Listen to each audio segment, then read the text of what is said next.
A wonderful aroma. I feel more relaxed already. Would that I had sweetmeats to offer, but I travel light out of habit. There's plenty of hot water though, so please have as much tea as you like. Now then, will you tell us your tale?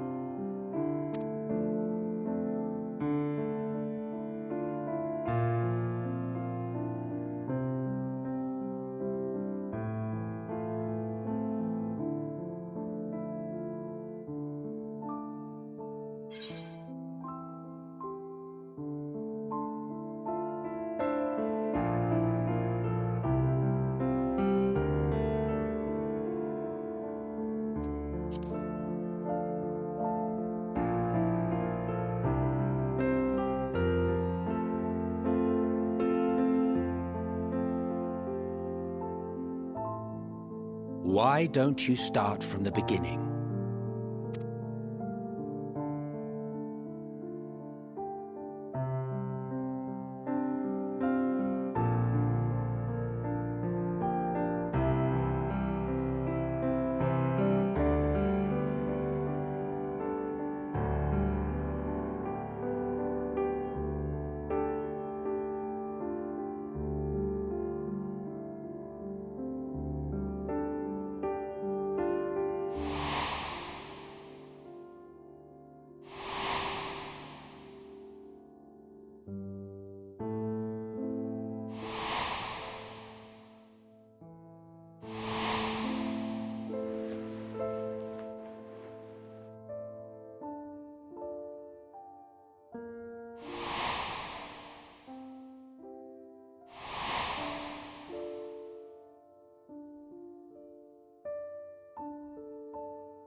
Preposterous. Utterly preposterous. While not the words I would have chosen, I too have my doubts. Much of it borders on the incredulous. What of you, Venat?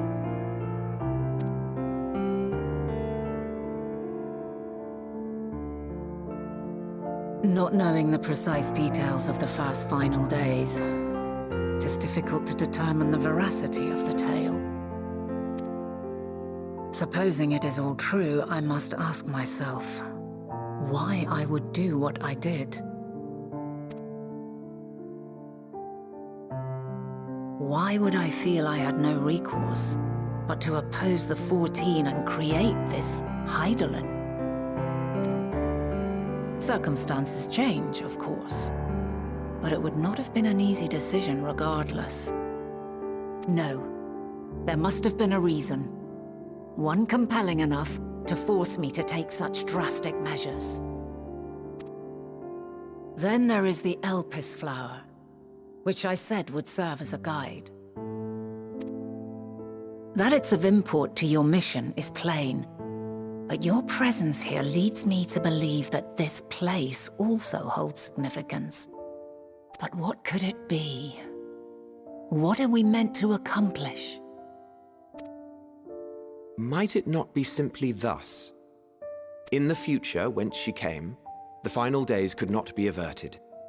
Mankind has no choice but to flee the star. By alerting us to that eventuality, perhaps you wish to pave the way for other futures. Theoretically speaking, it is a possibility. Yet if that were my primary objective, I see no reason to guide our friend to Elpis specifically. The capital and Amarot, or even my own home would be more logical destinations.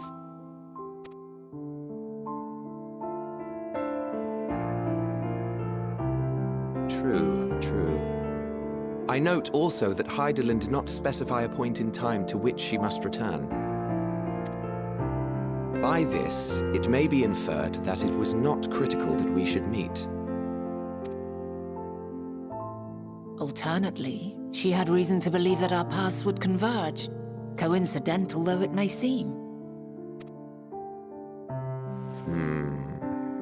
This is quite a puzzle, and we do not have all the pieces. Hardly any, but we do have one immutable fact. If the final days are indeed as described, they will bring death to all that I hold dear. Yet despite being afforded long years of preparation, the only provisions I could make were for flight. Nay, my first and foremost endeavor would be to find a way to forestall the coming doom. Given that even the 14 failed, mayhap you deemed it impossible. Nothing is impossible.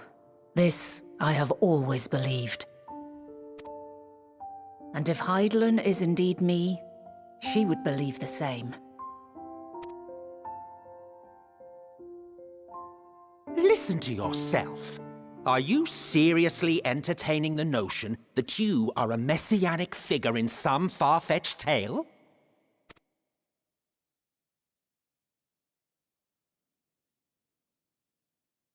Well, I will not. I refuse to accept that our world could be undone by some unforeseen calamity.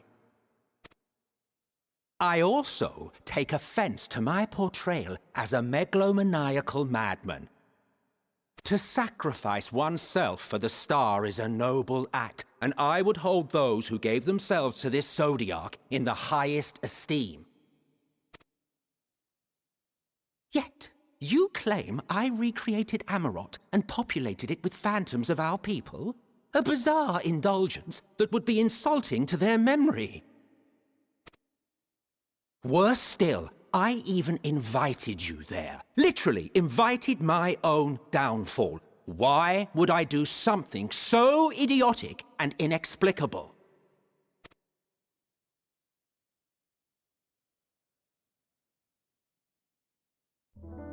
Now, I will allow that the hypothetical task of restoring our world would be daunting in the extreme.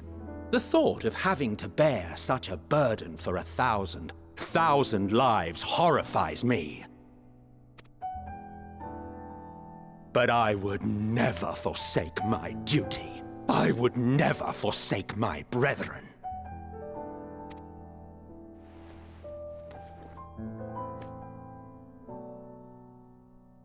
You do not know me.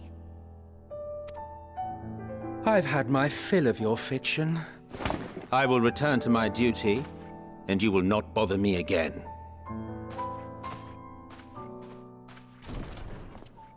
Emmett Selk! Wait!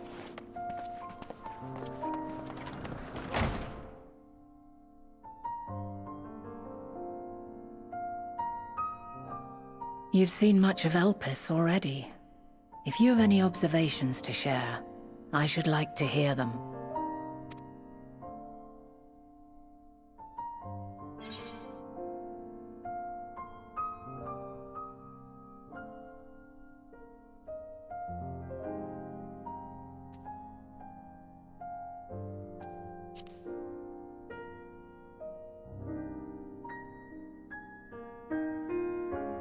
Ah, yes.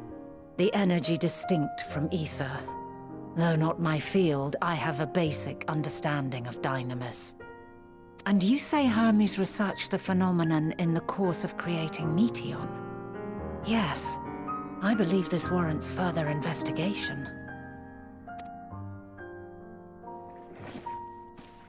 With that settled, 'tis time for action. The missing pieces of the puzzle are here, I'm certain of it. And when you find them, the picture my future self has painted will be complete, and you will have your answer. And suffice it to say, I will aid you in your quest.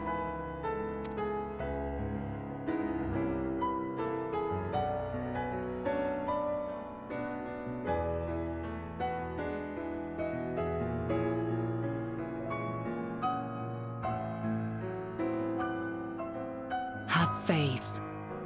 If Emmett Selk is the man Azam described to me, we've not seen the last of him.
A delightful breeze and a breathtaking view.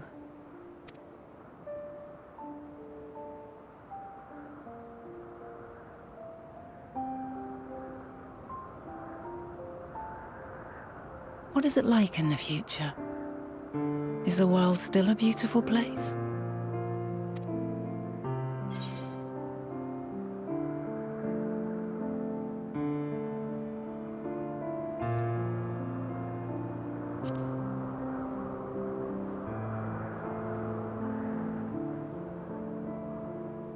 Dark, hidden places, rife with danger. Those have an altogether different, but no less powerful sort of appeal. While we wait, will you not tell me about your adventures? Well, not the portentous events which led you here, but the simple delights all your own. By learning about the future world, I may gain insight into future me's plans. But more than that, I have an interest simply as a fellow traveler. Short of going somewhere oneself, there's naught more stirring than hearing another's account.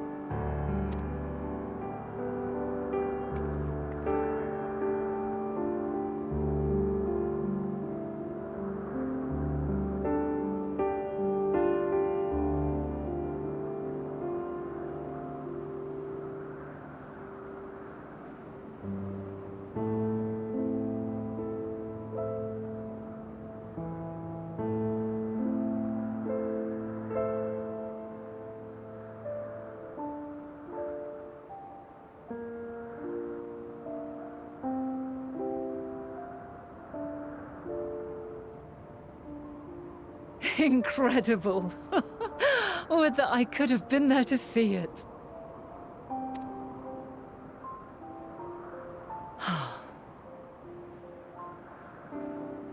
Yours is a harsh and unforgiving world. Yet in spite of this, your brethren hold fast to their virtue. To know that the light of mankind's potential still shines, even in that faraway place, it gives me heart.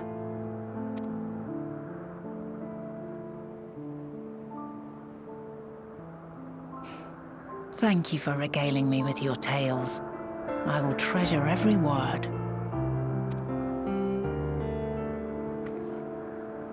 As you know, I was once a scholar. And among other things, I sought to understand the workings of the world. What exactly is ether? How formed the laws of nature? Whence sprung mankind? Riddles and mysteries beyond counting. Over the years, I have managed to find answers to some few of them. Yet rather than attain a sense of mastery, the more I understood, the more I came to hold the world and its miracles in awe. We too are miracles, each and every one of us, born of the warm breath of life that traverses the heavens, swirling through eternity. When I fully grasped the improbability of our existence, nothing felt impossible anymore. If it could be imagined, it could be done.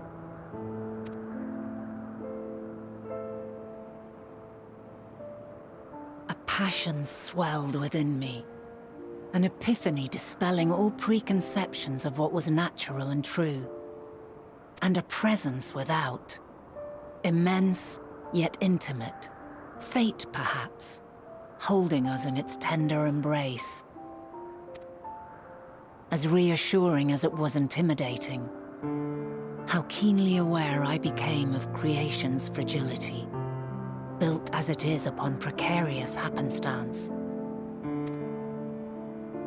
I was overcome with an irrepressible urge to know the world more intimately, to hear its voice, feel its breath.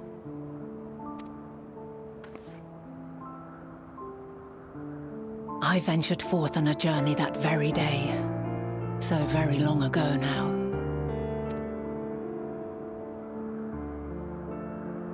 Freed from presumption and prejudice, I saw the world through a newborn's eyes. Everything fresh and new, and so beautiful. Lands that stretched on forever. Skies one could drown in, the heartbeat of nature, silent yet strong. And amidst it all a people, beacons of light and life, laughter that warmed my heart like naught else before.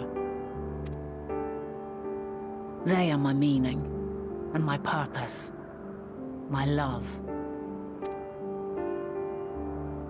And so long as they need help, I cannot return to the star. Perhaps my future self is still waiting for it. The moment she can let go and walk unto the end. Safe in the knowledge that man will find his own way.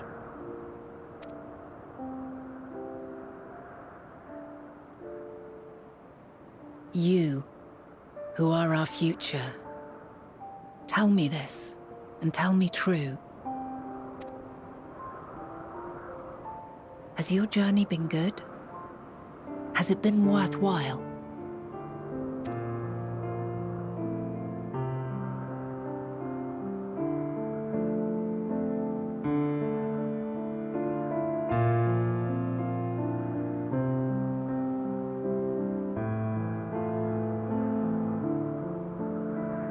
Pray forgive my lateness.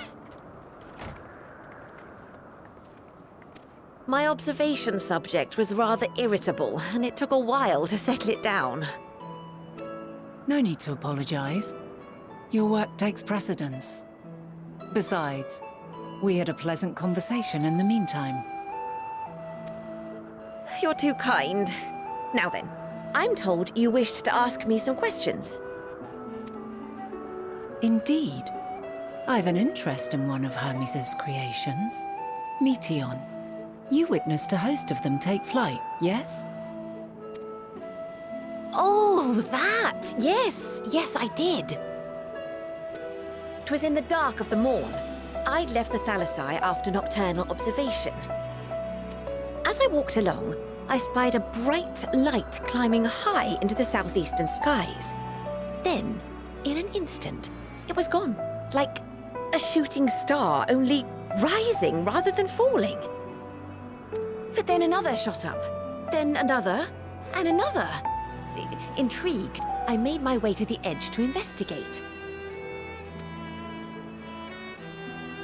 And who should I spy on an isle to the south but Hermes and Meteon, the Metea, rather. There were lots of them, and I realized they must be the shooting stars that I'd seen. A dazzling spectacle indeed. Have you spoken with Hermes about this? Oh, yes. The sight left such an impression on me that I approached him about his mystery project the very next day. Alas, he said that he couldn't reveal anything just yet, that he needed to conduct further tests. It shouldn't be long now, though. He often returns to that isle, and I have a feeling he's nearing a breakthrough.